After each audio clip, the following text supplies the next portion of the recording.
Pendidikan Kewarganegaraan Bangsa dan Negara. Sebelumnya saya akan memperkenalkan diri. Nama saya adalah Pri Arahman, NPM 1905081-036. Nama saya Taufik Rahman, NPM 1905081-032. Nama saya Rea Wijaya, NPM 1905081-010. Nama saya Agung Firmansyah, NPM 1905081-021. Nama saya Nuradi, NPM 1905081-020. Nama saya Rizka Dwi Putri, NPM 1905081-040. Nama saya Cindy Saputri, NPM 1905081-025. Nama saya Alvina Tasya Ramadan, NPM 19058-1009. Yang pertama saya akan menjelaskan hakikat pendidikan kewarganegaraan. Sejarah singkat pendidikan kewarganegaraan. Pendidikan kewarganegaraan pada mulanya berkembang di Amerika Serikat pada tahun 1790. Pendidikan kewarganegaraan atau civic memiliki tujuan untuk mengenal bangsa sendiri dan pertama kali diperkenalkan oleh Henry Randall di Amerika Serikat. Di Indonesia sendiri, istilah civic atau civic education mulai dikenal luas pada tahun 1957. Pada tahun 1962, lantas diterjemahkan kembali ke dalam bahasa Indonesia yang kemudian dikenal dengan kewarganegaraan. Lalu pada tahun 1968 menjadi pendidikan kewarganegaraan. Pengertian menurut Sudijarto. Sudijarto berpendapat bahwa pengertian pendidikan kewarganegaraan ialah pendidikan politik yang bertujuan demi membantu peserta didik agar menjadi seorang warga negara yang memiliki pengertian politik secara dewasa serta mampu berpartisipasi dalam membangun sistem politik yang demokratis. Visi dan misi. Visi. Pada tahun 2020, PSPPKN menjadi program studi terkemuka di Sumatera sebagai pusat akademik dan profesional di bidang pendidikan Pancasila kewarganegaraan. Misi 1. Menyelenggarakan proses pendidikan yang selaras dengan berkembang ilmu pengetahuan, teknologi, dan seni, serta menghasilkan tenaga pendidikan dan kependidikan yang profesional dan berakhlak mulia. 2. Melaksanakan program penelitian yang berbasis pendidikan kewarganegaraan, nilai, moral, Pancasila, politik, dan kewarganegaraan, serta hukum dan masyarakat yang dapat meningkatkan kualitas pembelajaran. 3. Menyelenggarakan pengabdian kepada masyarakat pendidikan kewarganegaraan, nilai moral, Pancasila, politik, dan kenegaraan, serta hukum dan kemasyarakatan, dan dapat meningkatkan kualitas masyarakat. 4. Menjalin kemitraan dengan masyarakat dan lembaga terkait, perguruan tinggi, sekolah, dan stakeholders. Utama dari pendidikan kewarganegaraan pada dasarnya adalah bagaimana menjadikan warga negara yang baik mampu mendukung bangsa dan negaranya. Fungsi pendidikan kewarganegaraan pada Undang-Undang Nomor 20 Tahun 2003 Pasal 3 menyebutkan pendidikan nasional berfungsi mengembangkan dan membentuk watak serta peradaban bangsa yang bermartabat dalam rangka mencerdaskan kehidupan bangsanya. F. Kewarganegaraan. 1. Rocky Gerung. Menurut Rocky Gerung, kewarganegaraan adalah ide tentang tanggung jawab warga negara lintas politik, lintas komunal. Realisasinya memerlukan pemahaman fundamental tentang etika parlementarian, yaitu bahwa kedaulatan rakyat tidak pernah diberikan pada wakil rakyat. Juga dalam tema ini kita pahami bahwa kedaulatan rakyat tidak sama dengan mayoritarisme. Kedaulatan rakyat justru difungsikan untuk mencegah demokrasi menjadi permainan politik golongan mayoritas. Itulah sebabnya kedaulatan rakyat tidak boleh dikuantifikasi dalam statistik atau dalam pemilu. Bangsa dan negara memiliki pengertian yang berbeda. Apabila negara adalah organisasi kekuasaan dari persekutuan hidup manusia, maka bangsa lebih menunjuk pada persekutuan hidup manusia itu sendiri. Konsep bangsa memiliki dua pengertian. 1. Bangsa dalam arti sosiologis dan antropologis. Bangsa dalam pengertian sosiologis adalah persekutuan hidup masyarakat yang berdiri sendiri yang masing-masing anggota persekutuan hidup tersebut merasa satu kesatuan ras.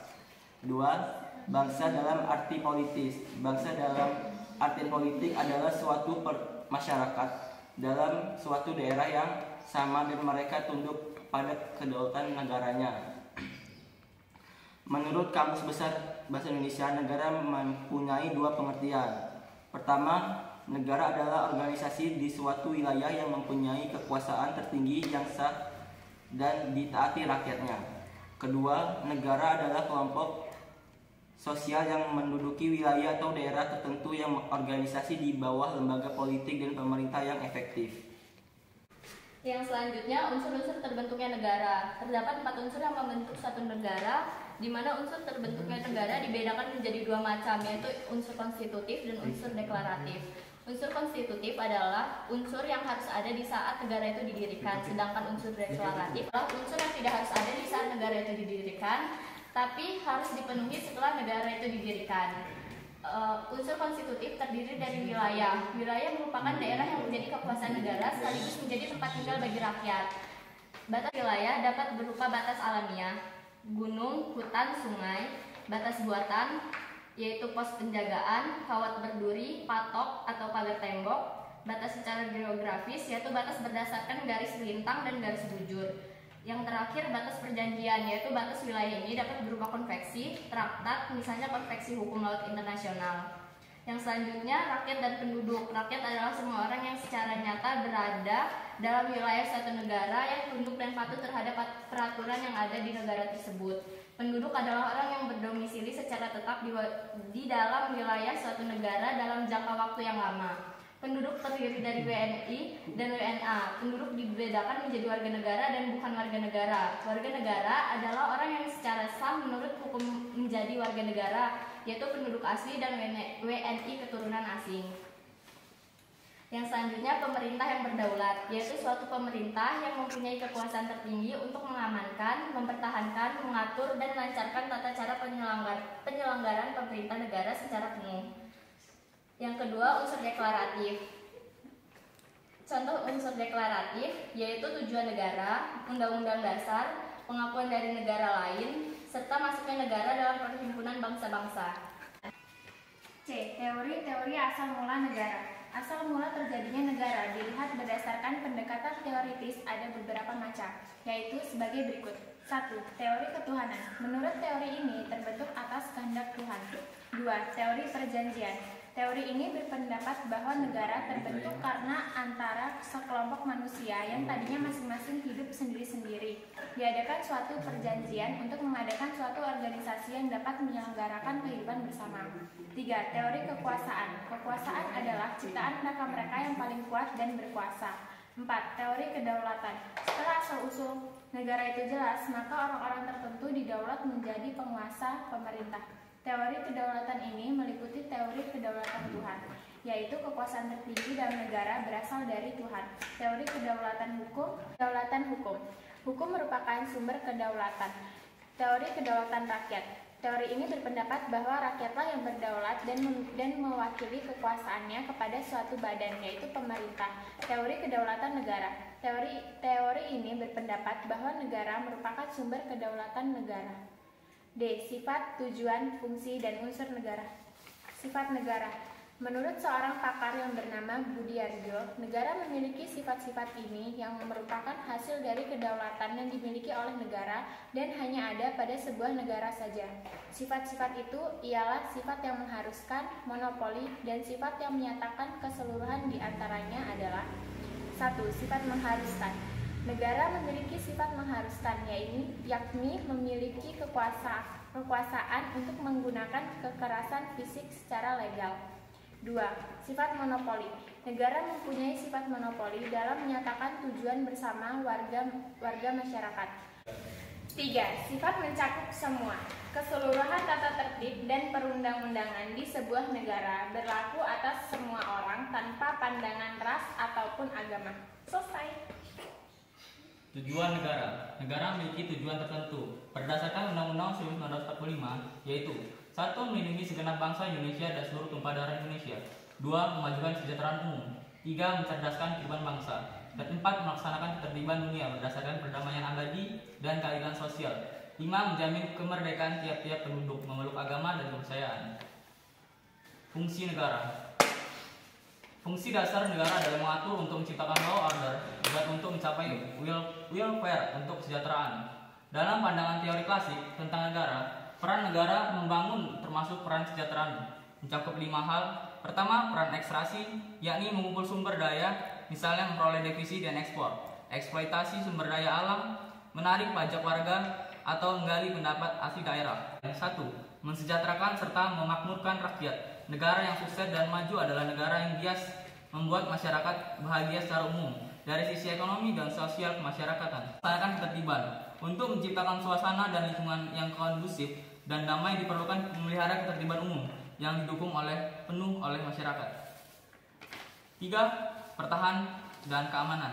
Negara harus bias memberi rasa aman serta menjaga dari segala macam gangguan dan ancaman yang datang dari dalam maupun luar. 4, menegakkan keadilan. Negara membentuk lembaga peradilan sebagai tempat warganya meminta keadilan di segala bidang kehidupan. Unsur dari negara itu sendiri adalah 1, wilayah. Bagaimana unsur negara ini sangat krusial karena sebuah negara memerlukan sebuah wilayah tempat negara tersebut berdiri yang terdiri atas darat, laut, dan udara sebagai suatu kesatuan yang berdaulat. 2, rakyat. Harus adanya rakyat yang tinggal di wilayah tersebut dan dipersatukan karena jika tidak ada rakyat maka negara juga tidak akan dapat berdiri. 3, pemerintah. Pemerintah yang memiliki kekuasaan atau kedaulatan di mana tanpa adanya pemerintahan yang memiliki kekuasaan dan ditaati oleh rakyatnya di sebuah area atau wilayah berpenduduk tidak ubahnya seperti gelombangan orang yang tidak cukup untuk disebut sebagai negara. 4, pengakuan dari negara lain. Eksistensi sebuah negara sangat ditentukan juga oleh adanya pengakuan dari negara atau bangsa lain. Pengakuan adanya sebuah negara dari negara lain akan menjadi pintu masuknya terjadinya relasi atau hubungan persahabatan dengan negara lain. Bentuk-bentuk negara. Bentuk negara dalam bahasa Inggris adalah state, yang asal katanya dari bahasa Yunani yaitu statum, yang artinya bersifat tegak atau tetap. Secara harafiah, negara adalah suatu organisasi yang terdapat anggota di dalamnya yang menetap dan memiliki tujuan bersama untuk mencapai kesejahteraan. Berikut macam-macam bentuk negara. 1, negara kesatuan. Negara kesatuan adalah negara yang pemerintahannya tertinggi dilakukan oleh pemerintah pusat yang memberlakukan aturan-aturan berdasarkan undang-undang yang berlaku. Salah satu contoh negara kesatuan adalah Indonesia. 2, negara federasi. Bentuk negara federasi ini sangat cocok digunakan oleh negara yang memiliki kawasan yang sangat luas, sehingga untuk dapat melaksanakan semua pemerintahannya secara menyeluruh dengan baik, maka dibutuhkan adanya pembagian pusat dari pemerintah pusat kepada unsur-unsur daerah di bawahnya seperti negara bagian, wilayah, republik, provinsi, dan lainnya. Salah satu contoh negara federasi adalah Amerika Serikat.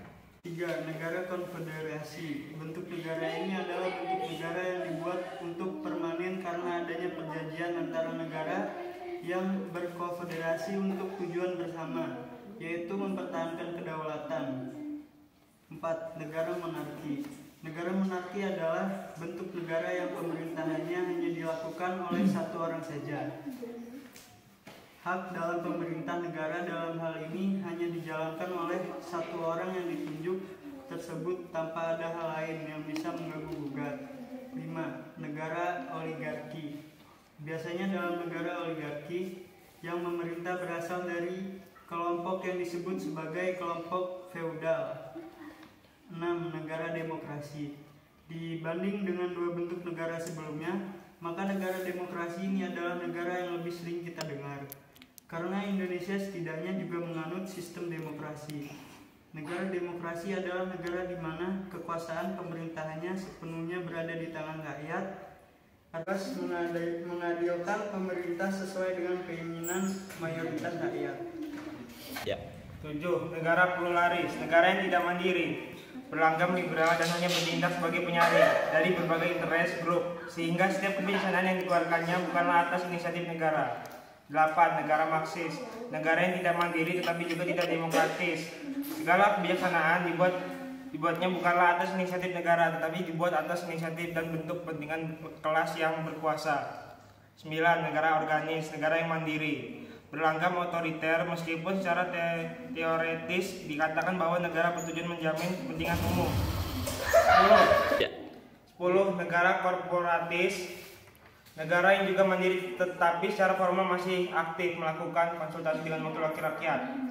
Apapun bentuk negara yang dianut dalam suatu negara, tentunya semua memiliki tujuan yang kurang lebih sama. Karena negara merupakan suatu organisasi tertinggi yang terdiri dari rakyat yang banyak, maka tentunya ada bentuk negara yang digunakan untuk bertujuan untuk memberikan kesejahteraan pada seluruh rakyatnya. Sekian penjelasan dari kami. Saya tutup. Wassalamualaikum warahmatullahi wabarakatuh.